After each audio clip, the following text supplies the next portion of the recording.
Oi pessoal, tudo bem? Então, hoje eu vou fazer uma live.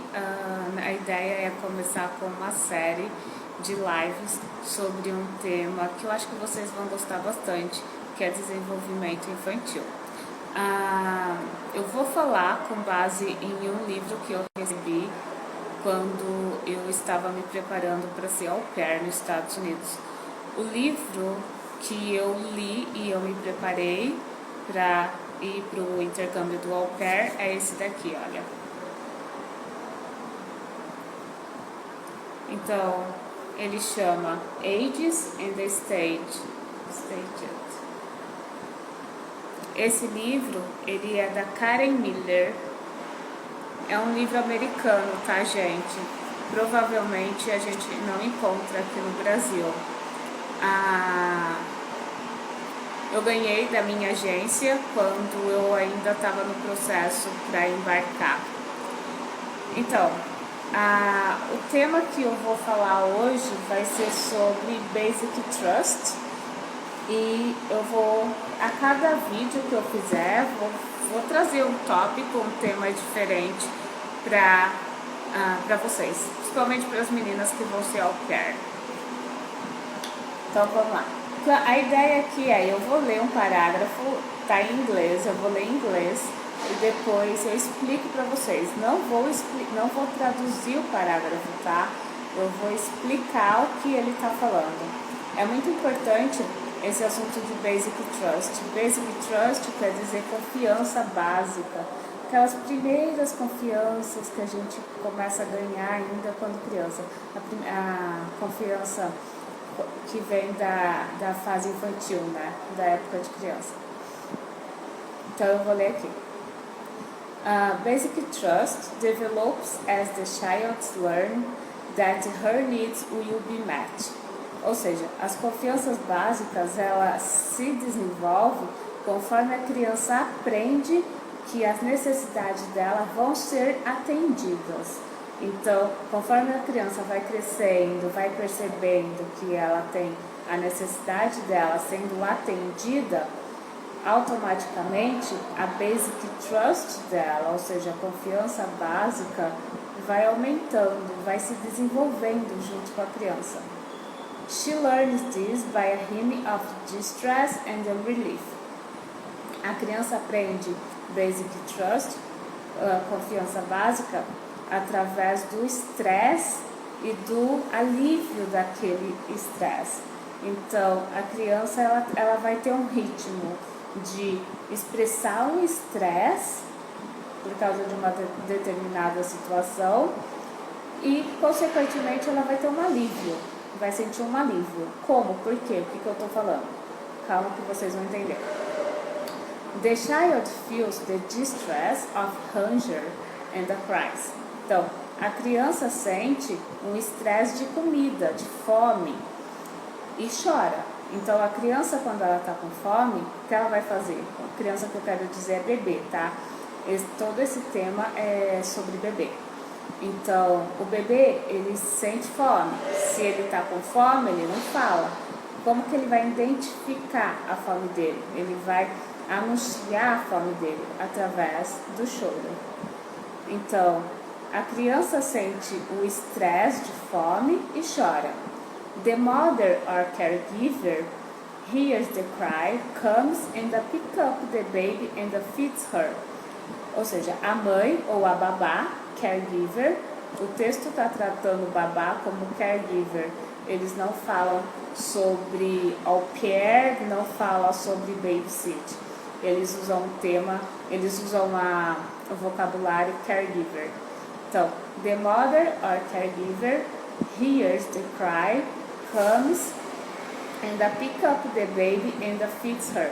Então, a mãe ou a babá vai ouvir o choro da criança e porque ouviu o choro da criança, vai até a criança, pega a criança. Então, nesse ato de a babá ou a mãe ouvir a criança chorar e pegar, tem uma consequência, que a gente vai ver agora.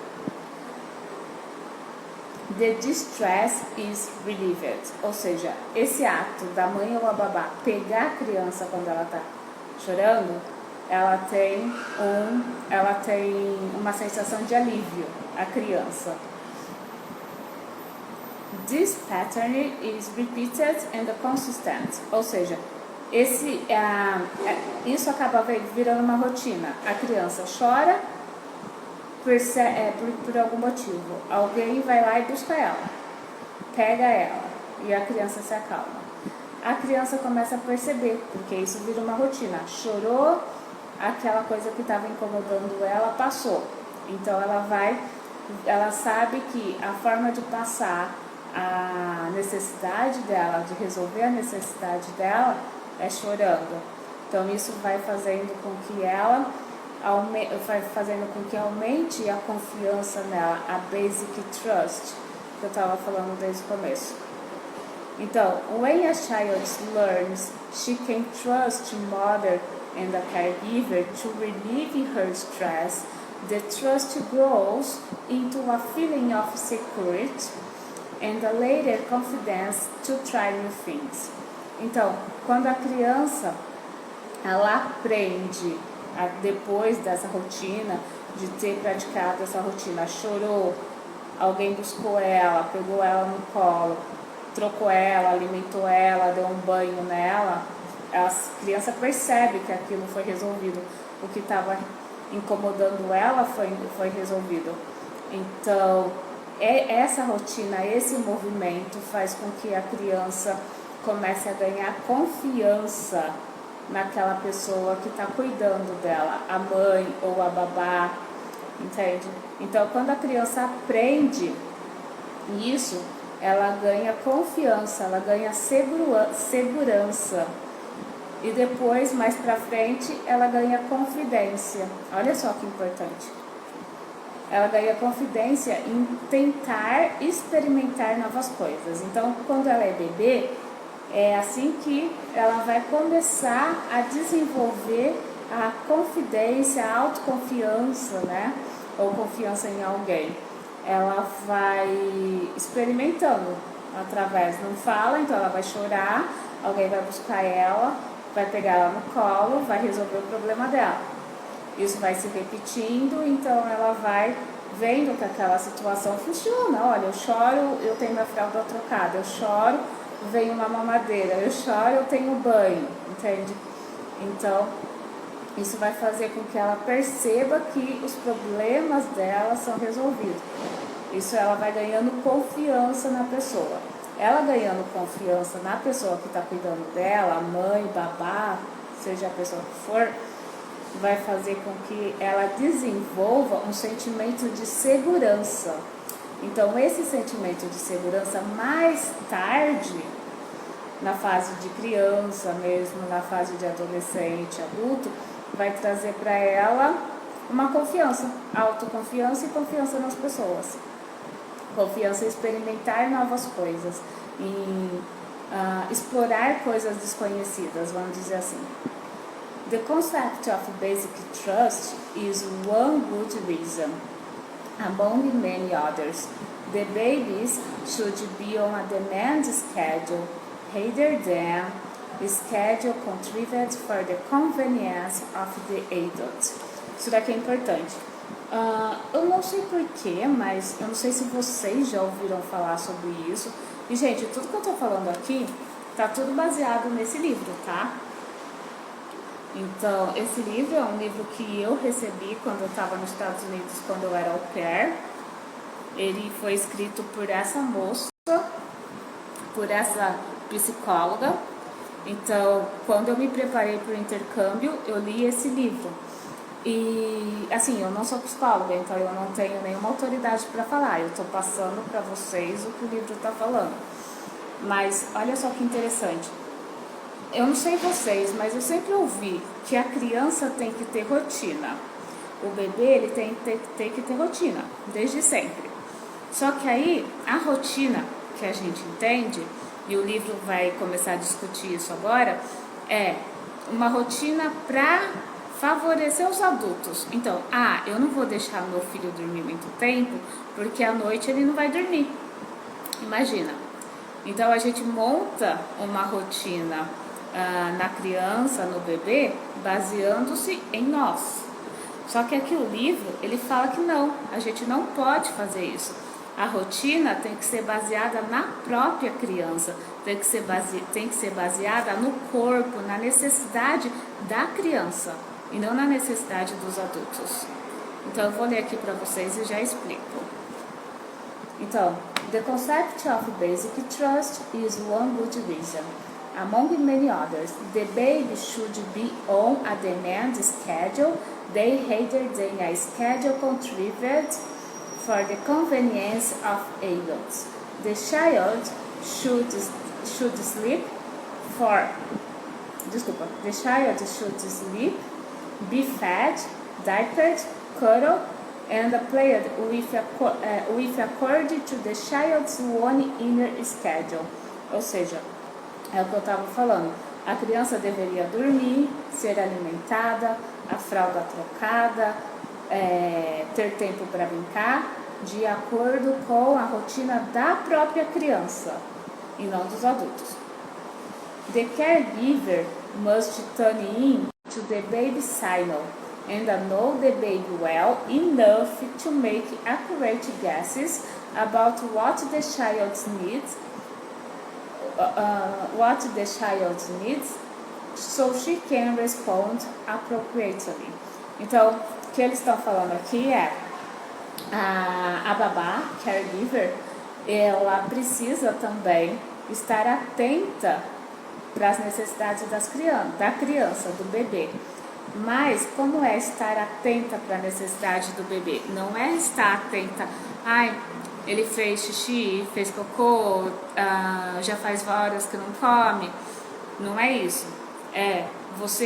A babá conhecer bem a criança que ela cuida. E porque ela conhece bem a criança que ela cuida, conhece o organismo, conhece a hora de dormir, conhece o tempo que a criança precisa dormir, conhece a criança realmente, conhece de perto a criança eu falo bebê, tá, gente? Só lembrando disso. A babá vai saber a hora de entrar em ação.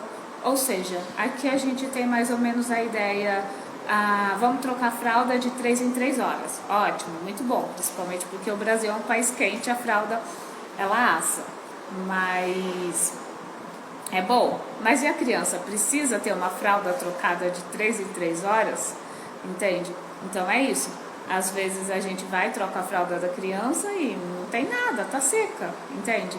Então é conhecer bem o sistema imunológico, o corpo da criança, conhecer bem o bebê, a rotina dela também, para poder se adequar à rotina da criança, do bebê, e não ao contrário, o bebê se adequar à rotina dos pais, à rotina dos adultos. Então, esse primeiro vídeo que eu faço aqui para vocês é para falar justamente sobre isso, Basic Trust. Se a gente coloca o bebê ao contrário, se a gente se adapta à rotina do bebê, ele vai crescer com uma confiança maior, ele vai crescer com uma segurança maior. E desde cedo ele vai começar a perceber que ele pode confiar na pessoa que está cuidando dele. Porque ele chorou, alguém vai lá e busca ele, pega ele no colo. E alimenta, amamenta, troca uma fralda, dá banho, entende? Resolve a situação.